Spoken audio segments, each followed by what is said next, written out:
Everyone, कैसे हो आप सब। आई होप आप सब लोग बहुत अच्छे हो गए। So guys welcome to the channel जिसका नाम है पढ़ना तो पड़ेगा। आज हम लोग पढ़ने वाले हैं अपनी एक्सरसाइज 6.2। बट उससे पहले क्या करेंगे, हम लोग कुछ थ्योरम समझेंगे बेटा। वो थ्योरम्स किस बारे में है, क्या कह रहे हैं उस थ्योरम में, और हम लोग को 6.2 को करने के पहले इस थ्योरम को जानना समझना बहुत ज्यादा जरूरी है, क्योंकि इसी थ्योरम का यूज कर हम लोग सारे क्वेश्चंस को क्या करने वाले हैं, सॉल्व। ठीक है। सो स्टार्ट करने से पहले अगर आपने चैनल को सब्सक्राइब नहीं किया है तो उसको सब्सक्राइब कर दीजिए, लाइक कर दीजिए और शेयर भी कर दीजिए। ठीक है बेटा। तो अब हम लोगों की क्या है, फर्स्ट थ्योरम हमारी इस चैप्टर में। इस चैप्टर की फर्स्ट थ्योरम क्या है बेटा, हमारी BPT. BPT BPT means basic proportionality theorem.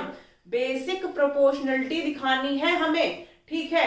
Basic proportionality क्या होती है, ठीक है, वो हमें इस चीज में डिस्कस करना है। और इसी का दूसरा नाम है Thales theorem.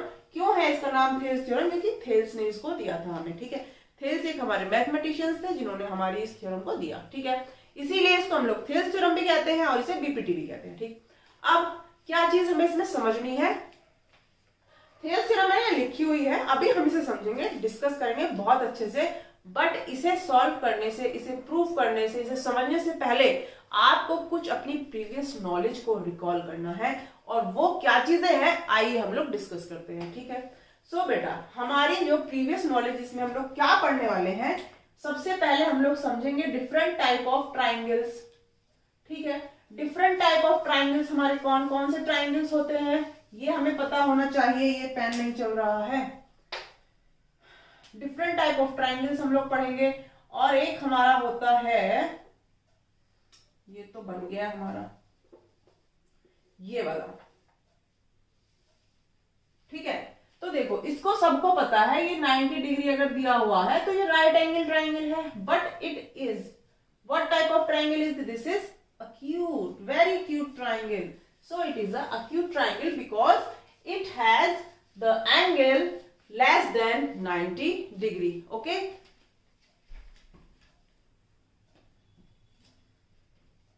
If all the angles of a triangle have 90 degree value, less than 90 degree value, then it is a acute triangle. If any one angle of a triangle is greater than 90 degree, that triangle is called beta obtuse. Obtuse triangle. और आज हमें समझना है कि अगर हम इन सारे triangles की एरिया के बारे में बात करें तो क्या होगा, what will be the formula of area of triangle. Different type of triangles we have. Here we have the area. क्या होता है हमारा एरिया का formula? Area formula of triangle क्या होता है बेटा? 1/2 इंटू बेस इंटू हाइट। अब भाई हाइट का कैसे पता चलेगा और बेस का कैसे पता चलेगा? देखो बेटा, एक चीज है जो हमें बहुत अच्छे से समझ लेनी चाहिए, अपने माइंड में सेट रखनी चाहिए कि अगर हम लोग किसी भी ट्राइंगल का एरिया निकालते हैं तो हमारा जो एरिया होगा वो कैसे निकलेगा, उसके बेस से और उसकी हाइट से। बट अगर हम आपसे कहें कि क्या कि अगर एक ट्राइंगल है, मान लो ये ट्राइंगल है, क्या इसकी जो ये हाइट है यही इसकी हाइट होगी? क्या इसकी हाइट ये नहीं हो सकती? हो सकती है या नहीं हो सकती? क्या इसकी हाइट ये नहीं हो सकती? बिल्कुल हो सकती है। किस पे डिपेंड करती है हाइट? हाइट डिपेंड करती है बेटा हम लोग बेस किसको मान रहे हैं। ठीक है। अगर हम लोग बेस इस साइड को मान रहे हैं, इस साइड को अगर हम बेस मान रहे हैं तो इसके ऊपर हमने जो परपेंडिकुलर लाइन बनाई है ये इसकी क्या होगी बेटा? हाइट होगी। ठीक है।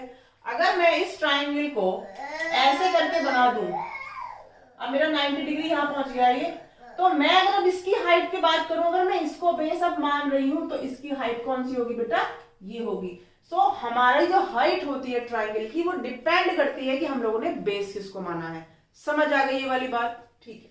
अब हमारी जो हाइट है वो हमें समझ आ गई है कैसे कैसे फाइंड आउट करनी है।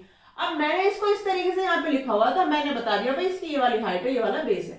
ठीक है। अब हमारे ऊपर डिपेंड करता है हम किसको हाइट मान रहे हैं, किसको बेस मान रहे हैं, सिंपल बात। ठीक। अब मैं आती हूं आपके इस ऑब्ट्यूज ट्राइंगल में। क्या इसकी हाइट ये होगी जो मैंने लिखी है?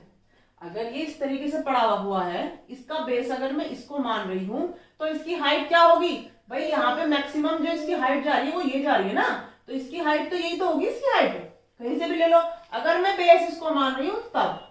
ठीक है, तो मैंने आपको समझा दिया जो ऑब्ट्यूज ट्राइंगल होता है उसकी हाइट कहां पर हमें मेजर करनी होती है, उस ट्राइंगल के बाहर मिलती है हमें उसकी हाइट, समझ आ गई बात। बट अगर एक्यूट ट्राइंगल की बात कर रहे थे हम, एक्यूट ट्राइंगल की बात करेंगे तो उसकी हाइट हमें कहीं ना कहीं उसके अंदर ही मिलेगी, समझ आ गई बात। इसी तरीके से राइट एंगल ट्राइंगल में भी हमारी उसके अंदर ही मिलेगी, बट जो ऑब्ट्यूज ट्राइंगल होता है इसकी हाइट अगर हमें मेजर करनी होती है तो हमें कहीं ना कहीं बाहर ही मिलती है। इतनी बात समझ आ गई। चलो, एक कंसेप्ट तो हमारा ये था कि अगर हमें किसी की भी ट्राइंगल की एरिया को लिखना है तो उसकी हाइट और बेस को हम लोगों को कैसे फाइंड आउट करना है, समझ आ गई बात। चलो, अब इसका जो हमारा एक और नेक्स्ट कॉन्सेप्ट है वो क्या है, उसको भी हम पहले समझ लेते हैं, फिर हम आते हैं अपनी थेल्स थ्योरम पर। क्योंकि थेल्स थ्योरम जो है भाई है तो बहुत इजी, बट उसे समझने के लिए हमें पता होना चाहिए कि हमारी जो बेसिक्स हैं वो कहां से निकल कर आए हैं। ठीक है, जो बातें हम करेंगे वो क्या करेंगे। अब देखो, ये क्या है, दो पैरेलल लाइन है। अब मैं आपसे बोलूंगी कि इसकी हाइट क्या होगी, इन पैरेलल लाइन से बीच की हाइट क्या होती है बेटा, ऑलवेज इक्वल। ठीक है, हमेशा बराबर रहती है इनकी हाइट, इनके बीच की हाइट। ठीक है, इनके बीच की जो डिस्टेंस होती है वो हमेशा इक्वल रहती है, ये बात सबको पता है। ठीक है, चलो, अगर मान लो मैं एक ट्राइंगल बनाती हूं, ये बेस है उसका ए बी अगर उसका बेस है, मैं अब इसमें ट्राइंगल बनाती हूँ, उसकी हाइट मेरी इतनी होगी, मतलब इस ट्राइंगल को बनाती हूँ, मैंने एक ट्राइंगल ये बनाया। ठीक है, अब मैंने एक ट्राइंगल कहीं दूर बना दिया, मगर बेस वही रखा, बेस मेरा ए बी रहेगा, कॉमन बेस है मेरा, कॉमन बेस है ट्राइंगल में, चाहे जहां बना लूं, मगर इन दोनों पैरेलल लाइंस के बीच में बना रही हूं। तो बेटा यहां से हमें एक चीज समझनी है जो हमने समझ रखी है पहले से ही, बट हम यहाँ पर क्या कर रहे हैं, उसको रिवाइज कर रहे हैं कि हमारे जो ट्राइंगल जितने भी बनेंगे, जितने भी मल्टीपल ट्राइंगल बना लो आप यहाँ पे, उन सबका एरिया क्या होगा बेटा, इक्वल होगा। इतनी बात समझ आ गई। ये दो कंसेप्ट थे जो हमें थेल्स थ्योरम को स्टार्ट करने से पहले जानने जरूरी थे। अब हम आते हैं अपने थेल्स थ्योरम पर। तो देखो बेटा,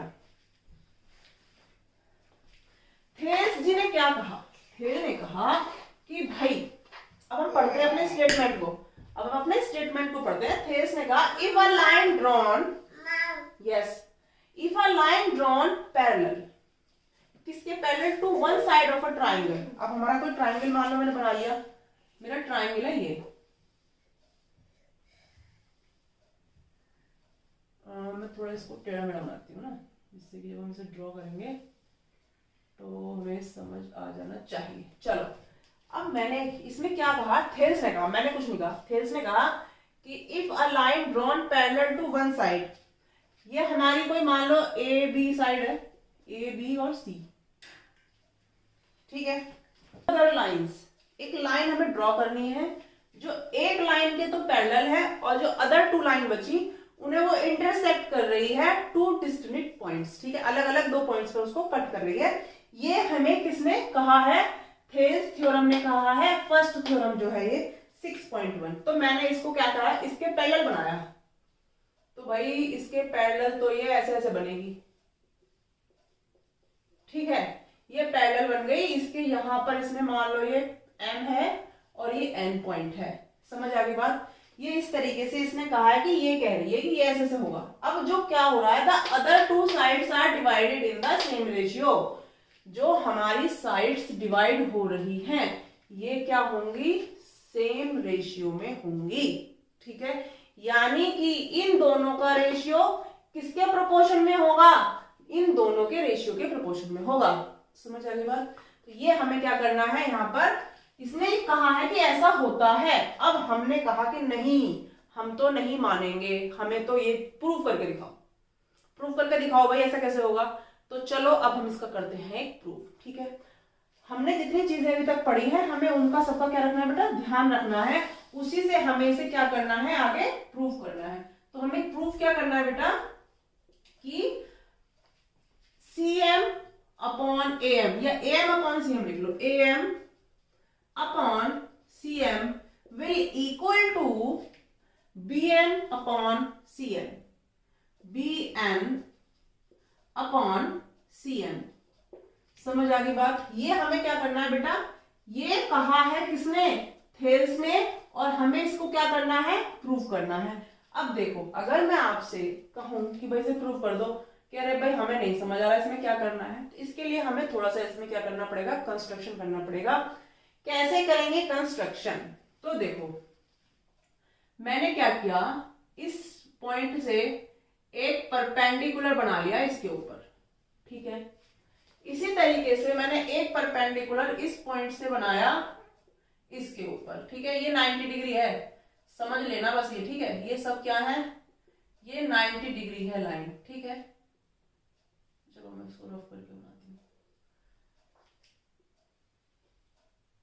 ये 90 डिग्री है और ये भी 90 डिग्री है, और इन पॉइंट्स को मान लो, ये क्या पॉइंट हो गया हमारा, एम मान लो, P क्यू मान लो, P, और इसको मान लो बेटा Q। ये कंस्ट्रक्शन करा। और अब हमने क्या किया, एक इसको यहां से यहां तक एक डायगोनल बना दिया और एक BM डायगोनल बना दिया मैंने, ठीक है। इस तरीके से मैंने ये कहानी कर दी शुरू। मैंने एक तो ये दो डायगोनल्स बना दी, इनसे परपेंडिकुलर डाल दिया इस पे, ठीक है। अब बता दो मुझे अब क्या करूं मैं।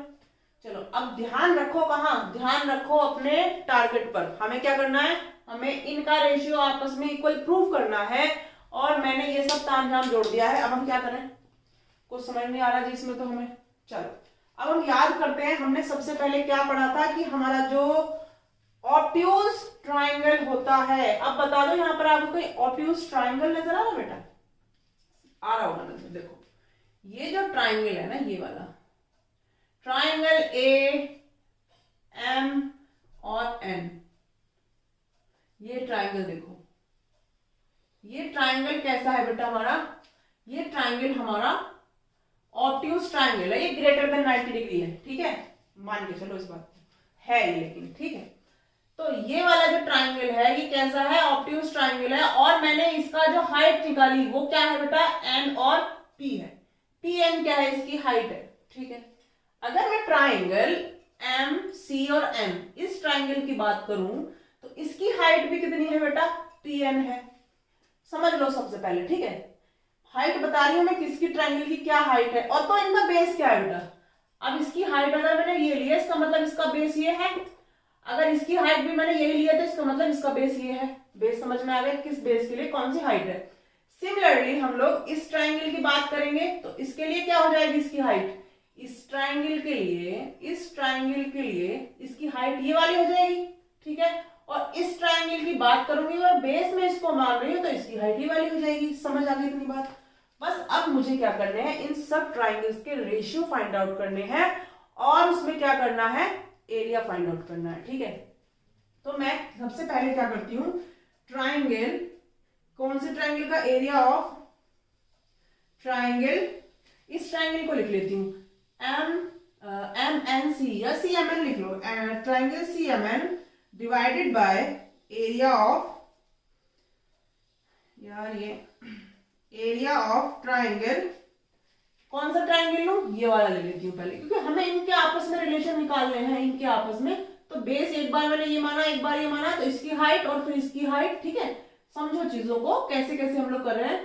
तो अब दूसरा ट्राइंगल ले लेंगे AMN, ट्राइंगल AMN, ठीक है। यहां आ जाओ, क्या हो जाएगा बेटा, ट्राइंगल का फॉर्मूला, एरिया का फॉर्मूला क्या हो जाएगा, ऊपर वाले ट्राइंगल के लिए अगर मैंने बेस इसको मान लिया तो लिखूंगी MN या CM, ठीक है। CM लिख लिया मैंने इसका बेस, हाइट कितनी हो जाएगी P और N, PN क्या इसकी हाइट हो जाएगी। इसी तरीके से जो नीचे वाला है उसकी हाइट भी मेरी सेम ही हो जाएगी PN, बट उसका बेस क्या हो जाएगा बेटा AM या MA मान लो, AM मान लो, जो हमने ऊपर लिखा उसी तरीके से चलते हैं। तो बता दो बस, इसको इससे कट कर सकते हैं, तो हमारा आंसर क्या आ गया यहाँ पे, CM अपॉन बेटा AM। इसको मैंने इक्वेशन नंबर 1 मान लिया। सिमिलरली हमने क्या किया, दूसरा रेशियो निकाला, यही ट्राइंगल ले लो, ऊपर वाला सेम है CMN डिवाइडेड बाय नीचे वाला ट्राइंगल कौन सा है,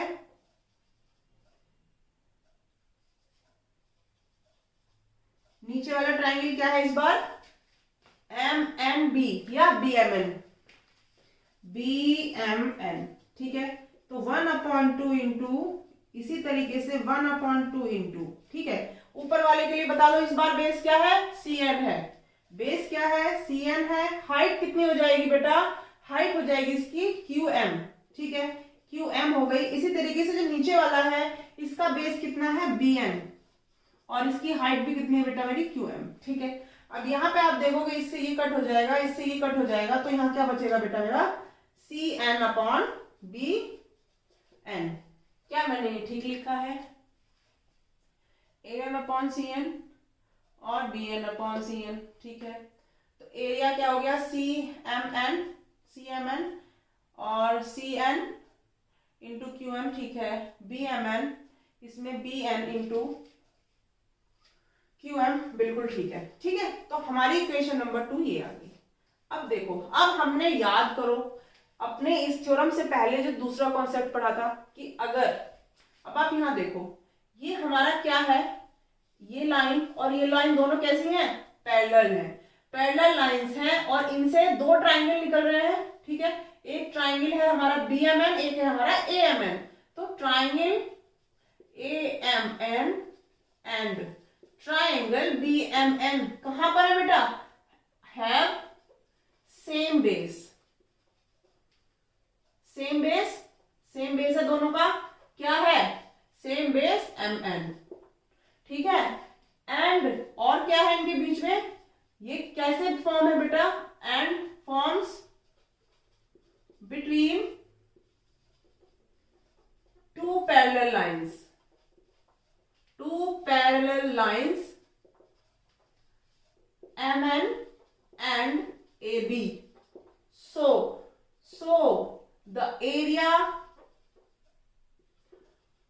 of triangle AMN will equal to area of triangle BMN, ठीक है। यहां तक बात समझ आ गई। ये मान ली मैंने इक्वेशन नंबर 3। जब हमें पता चल गया है कि ये वाला जो ट्राइंगल है, ये वाला ट्राइंगल और ये वाला ट्राइंगल, इन दोनों का एरिया कैसा होगा, इक्वल होगा, ठीक है। अब मैंने यहाँ पर क्या क्या फाइंड किया था, अगर मैं यहाँ देखूं, ये दो इक्वेशन है हमारी, इन दोनों इक्वेशंस को आप अगर ध्यान से देखोगे और यहां से अगर मैं इसको फाइंड आउट कर लूं, इस इक्वेशन से मैं area of triangle AMN find out करूं, area of from equation one triangle का फॉर्मूला क्या हो जाएगा, triangle A M N is equal to क्या हो जाएगा बेटा मेरा, A M upon C N into area of triangle C M N, ठीक है। And similarly from equation 2 triangle B M N, area है ये, ठीक है, एरिया है ऑफ, ठीक है। तो यहां से हम क्या लिख सकते हैं, B N upon C N into area of triangle C M N, ठीक है। अगर आप यहां से इन दोनों इक्वेशंस को देखोगे तो इन दोनों की वैल्यू को अगर हम यहां पुट करेंगे बेटा, तो क्या होगा, हमारा ये आपस में क्या हो जाएगा, कट हो जाएगा और हमारा क्या बचेगा, ये बचेगा, ठीक है। सो फ्रॉम अबव ऑब्जर्वेशन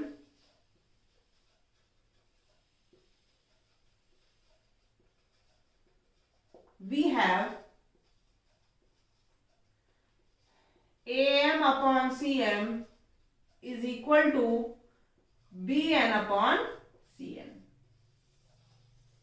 क्या हुआ बेटा, ये प्रूव हो गया, ठीक है बेटा। आई होप आपको ये बात समझ आ गई होगी। एक ही बोर्ड पे मैंने सारी कहानी लिख दी है, अच्छे से समझ लीजिए। अगर कहीं कोई पॉइंट समझ नहीं आया है तो आप उसको दोबारा से रिपीट करके देख लीजिएगा, आपको बहुत अच्छे से समझ आ जाएगा, ठीक है। सो बेटा it all about Thales theorem, और इससे ही हमारा जो नेक्स्ट थ्योरम है वो क्या है बेटी, कन्वर्स ऑफ थेल्स थ्योरम, ठीक है। अब हम समझते हैं कि कन्वर्स ऑफ थेल्स थ्योरम में क्या दिया हुआ है, ठीक है।